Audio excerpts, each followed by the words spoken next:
Dhule railway station प्रबंधक संतोष जाधव यांचा सेवानिवृत्तीनिमित्त भव्य सेवापूर्ती सत्कार। भारतीय रेल्वेत तब्बल 34 वर्ष प्रामाणिक, शिस्तबद्ध आणि प्रवासाभिमुख सेवा बजावून मुख्य स्टेशन प्रबंधक धुळे या पदावरून सेवामुक्त झालेले संतोष रामदास जाधव यांचा सेवापूर्ती सत्कार सोहळा दिनांक 4 जुलै रोजी धुळ्यातील दाते रेसिडेन्सी येथे अत्यंत उत्साहपूर्ण वातावरणात संपन्न झाला।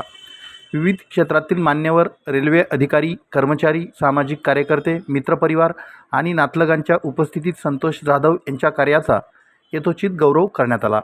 कार्यक्रमात माजी महापौर मोहन नवले, धुळे बार काउन्सिलचे अध्यक्ष ॲडव्होकेट बाबासाहेब जोशी, विमलनाथ केदार सिटी मित्रमंडळाचे अध्यक्ष अमोल दुसाने, कार्याध्यक्ष दिलीप पाटील, धुळे रेल्वे स्टेशन प्रबंधक शेख गुलाब मोहम्मद, चाळीसगावचे परिवहन निरीक्षक सचिन साळुंखे, चाळीसगाव स्टेशन प्रबंधक मनोज कुंभार, सेवानिवृत्त स्टेशन प्रबंधक NP बडगुजर, सेवानिवृत्त स्टेशन प्रबंधक Mahajan Sayali Pathak, CRS Dhule HD Thakur, Rajendra Bhambare, PSI RPF Dhule, Rajesh Sapkale, CGS Dhule, Deepak Kankhare, electric incharge Prashant Gosavi, Dilip Salunke, Prasad Nikam, Yogesh Gaikwad, Vimalnath Kedar city मित्रमंडळाचे पदाधिकारी व सदस्य मोठ्या संख्येनं उपस्थित होते। यावेळी मान्यवरांच्या हस्ते संतोष जाधव यांचा शाल, श्रीफळ, पुष्पगुच्छ आणि स्मृतिचिन्ह देऊन सत्कार करण्यात आला। उपस्थित वक्त्यांनी त्यांच्या प्रदीर्घ सेवा काळातील कर्तव्यनिष्ठा, समयसूचकता, शिस्तप्रियता आणि प्रवाशांप्रती असलेली संवेदनशीलता याचं कौतुक करत त्यांच्या कार्याचा गौरव केला। उत्तरपर भाषणात संतोष जाधव यांनी आपल्या सेवा काळातील आठवणींना उजाळा देत वरिष्ठ अधिकारी, सहकारी, मित्रपरिवार आणि कुटुंबियांनी दिलेल्या सहकार्याबद्दल मनपूर्वक आभार मानले। सेवेनंतरही सामाजिक आणि सार्वजनिक क्षेत्रात सक्रिय राहण्याचा मानस त्यांनी व्यक्त केला। या सेवापूर्ती सत्कार सोहळ्याचं उत्कृष्ट नियोजन समस्त जाधव परिवाराने केलं होतं। कार्यक्रमाच्या यशस्वी आयोजनाबद्दल उपस्थितांनी जाधव परिवाराचं अभिनंदन करीत संतोष जाधव यांना निरोगी, आनंदी आणि यशस्वी निवृत्त जीवनासाठी शुभेच्छा दिल्या। मला एक दिवस तुम्ही रेल्वेवाल्यांनी लाखांमध्ये ठेवलं तर स्टेशनाच्या, मी आता एक दिवस ते एक महिना येईल, परंतु हा पातळीला तुटत असेल तर आम्हाला इथून रस्ता दिला पाहिजे। कारण या मिल परिसराची जवळजवळ 40 ते 50 हजार लोकसंख्या आहे।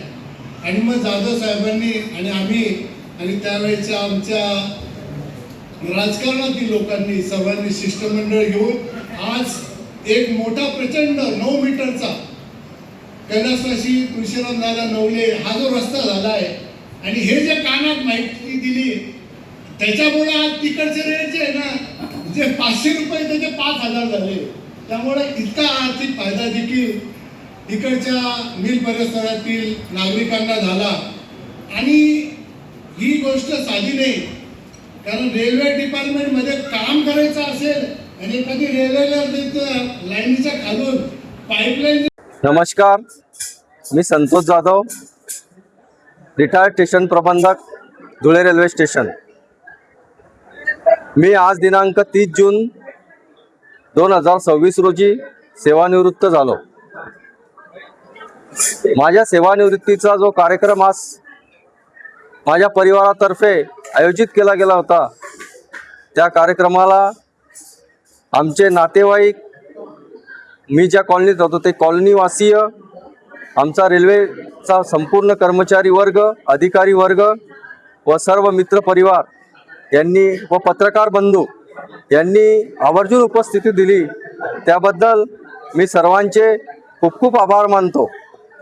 मी धुळे रेल्वे स्टेशनला स्टेशन प्रबंधक म्हणून गेल्या 6-7 वर्षापासून कार्यरत होतो। माझ्या कार्यकाळामध्येच धुळे रेल्वे स्टेशनचा अमृत भारत स्टेशन योजनेअंतर्गत त्या ठिकाणी विकास करण्यात आला व त्या विकास कामामध्ये आमच्या संपूर्ण स्टेशनच्या जे कर्मचारी वर्ग आहे, अधिकारी वर्ग आहे, त्यांचं खूप सहकार्य मिळालं। धुळे मुंबईची सेवा असेल, पॅसेंजर ट्रेनचं मेमूमध्ये रूपांतरण असेल, जो मोठा ध्वज, राष्ट्रध्वज स्टेशनला लावला गेलेला आहे तो राष्ट्रध्वज असेल, किंवा आता सध्या नवीन एक प्लॅटफॉर्म बनण्याचं काम सुरू आहे, याशिवाय गुड शेडचं। मी महाराष्ट्र न्यूज चॅनलच्या बातमीपत्रास लाईक, शेअर, सबस्क्राईब करा। सोबतच बेल आयकॉन प्रेस करायला विसरू नका। पाहत राहा मी महाराष्ट्र चॅनल।